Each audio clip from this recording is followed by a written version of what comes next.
Bienvenidos a Conversaciones Convergentes, estamos en el Salón Dorado del Teatro Colón, donde vamos a charlar ahora con Paulina Lescano, que es ingeniera agrónoma, especialista en mercados agroindustriales. Paulina, ¿cómo va? Hola José, ¿cómo estás? Muy bien. Se sigue escuchando por ahí, tal vez un poco menos, que el campo agrega poco valor a su producción. ¿Es eso cierto? No, es total mentira.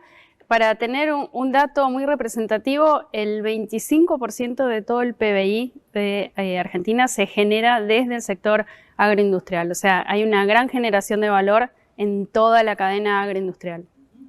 Imagino que esa agregación de valor está como acotada, apretada, ¿no? Porque uno ve las retenciones, ve no solamente las retenciones, sino la carga impositiva extra, los múltiples tipos de cambio, y podríamos seguir la larga lista de cosas más coyunturales o menos coyunturales. ¿Hasta dónde podría crecer ese agregado de valor o esa capacidad productiva? Bueno, tenés dos puntos, digamos. Por un lado, las expectativas de que puede haber un aumento, por ejemplo, de área, si todas esas cosas que vos mencionaste que lo aprieta o que pisa el sector cambiaran, habría posibilidades de aumentar el área de producción, aumentar la forma de producir, de ser más eficiente, más tecnológico, más amigable con el medio ambiente, generando mayor producción y a su vez agregar más valor en cada una de las etapas. Entonces tenemos un gran potencial si hay cambios básicos, podemos decir, en la realidad que estamos viviendo actualmente.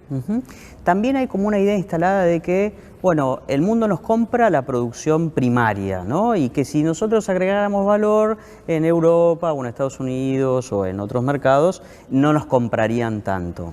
¿Es eso real? No, yo creo que el mundo es totalmente dinámico.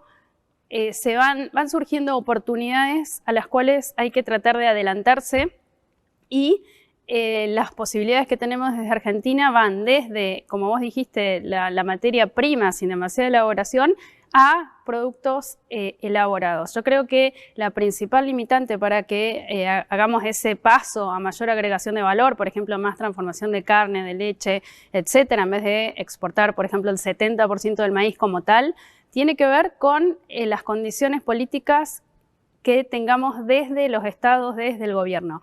En otros países las condiciones son favorables a la producción. Entonces, desde un concepto básico, una empresa que tiene una rentabilidad puede seguir creciendo, puede seguir innovando y así generar productos que tengan una adicional en esa cadena.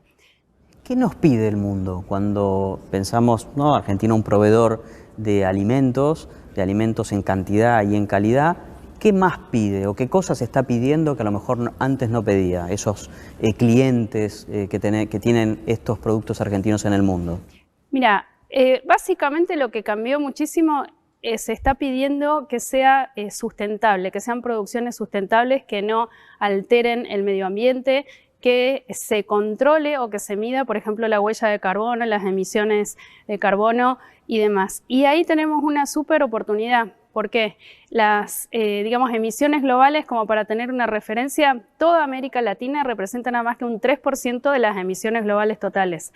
Y después tenés, por ejemplo, China, que representa un 28%, Estados Unidos y Unión Europea más o menos un 15%. Entonces, esos países o grupos que tienen una dificultad o una gran emisión que contaminan el ambiente y demás, están requiriendo compensar parte de esas emisiones con países como nosotros, en donde tenemos una baja emisión y tenemos la posibilidad ya empezamos a hacer mediciones de huella de carbono y demás, que permitirían compensar esa mayor contaminación que tienen en esos lugares. Entonces sería una buena complementación, ¿no?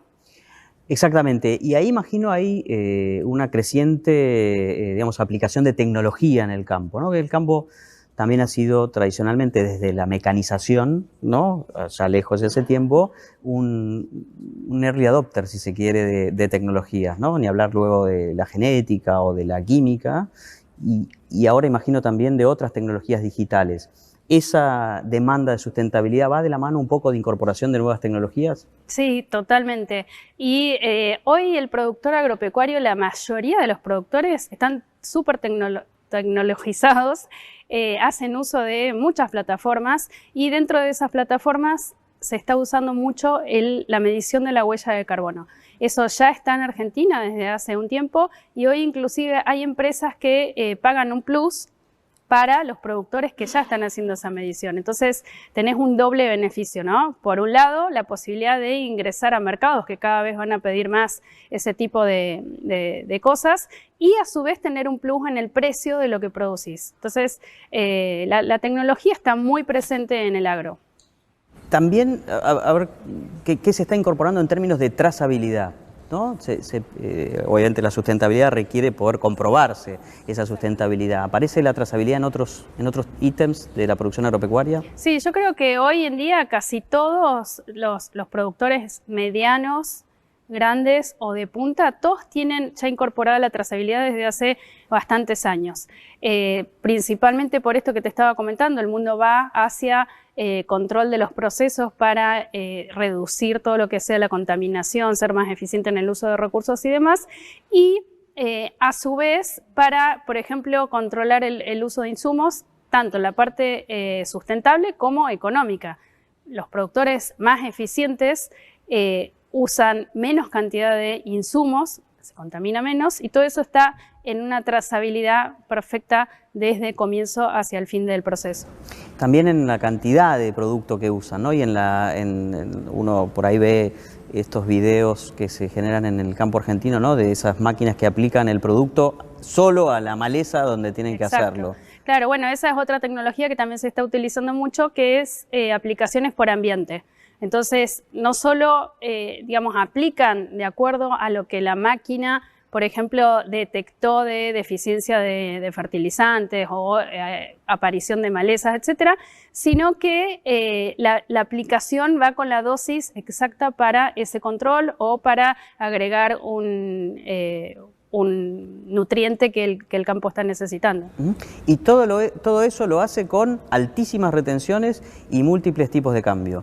¿Cuánto más podría hacerse sin retenciones y con una moneda, digamos, un único tipo de cambio para el comercio exterior? Sí, sabes que es muy gracioso, no gracioso, es lamentable o llama la atención como un productor argentino puede competir con otros productores del mundo que no tienen nada de eso. O sea, los tipos de cambio que tenemos es una cosa que no existe en el mundo.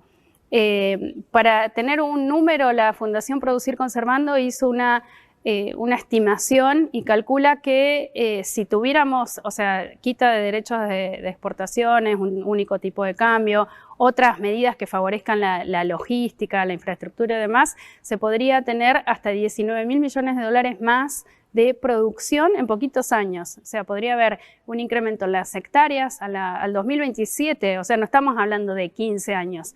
2027 más hectáreas y mejor productividad, como te comentaba. Eso automáticamente generaría un incremento de cerca de 19.000 millones de dólares que ingresarían al país y sin derechos de exportación, o sea, solamente por crecer en la producción. ¿Qué otros países del mundo restringen las exportaciones, ¿no? De su principal producto? Además, no estamos hablando de un producto cualquiera, sino de su principal producto, del que se supone que hay abundancia de ese producto. ¿Existen esos países? Bueno, sí, existe un caso, por ejemplo, es Rusia. Rusia tiene gran cantidad de producción, tiene saldo exportable y de acuerdo a sus necesidades y demás va modificando los derechos de exportación, son móviles, los va cambiando. Podemos decir que es casi el único, te diría. Y el Argentina. Único que también, bueno, y Argentina. Claro. No, pero además lo más increíble de todo es el nivel de esos derechos de exportación. Pensá que 33% en todo el complejo soja es muchísimo. Estamos hablando de productores que en el resto del mundo cobran, si querés, $150 por tonelada más que los argentinos solamente por no tener derechos de exportación. O sea, una competencia totalmente desleal. Paulina, ahora vamos a ir a un corte, pero después quiero que me cuentes qué implicaría para la Argentina la hipótesis, la posibilidad de lograr acuerdos de libre comercio, ¿no? Argentina, integrante del Mercosur, tiene pocos acuerdos de libre comercio, hay uno ahí firmado pero no del todo concretado, que es con la Unión Europea. Si se firmaran acuerdos de libre comercio, ¿qué oportunidades o riesgos tendría la Argentina? Pero eso va a ser después de esta pausa. Ya volvemos.